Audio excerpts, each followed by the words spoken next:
պայքարը մեկ իմաստ ունի։ Մեր պայքարի նպատակն է մեր բողոքի ձայնը բարձրացնելու, մեր բողոքի ձայնը հասցնելու եվրոպական երկրների առաջնորդներին միջազգային հանրությունը 8 տարի շարունակ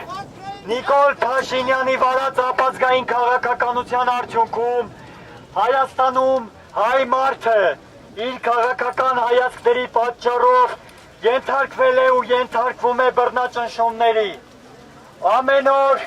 հայ մարդիկ իրենց քաղաքական հայացքների պատճառով հայտնվում են բանտերում։ Մեր եկեղեցականները, եկեղեցու առաջնորդները իրենց երկրի, իրենց պետության իրավունքների պայքարի համար այսօր շարունակում են ենթարկվել բռնաճնշումների։ Ազատություն քաղաք բանտարկյալներին։ Ազատություն Բաքվի բանտերում պահվող մեր հայրենակիցներին։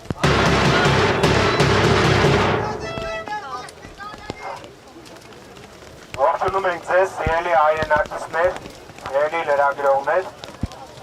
Մենք այսօր եկել ենք այստեղ մի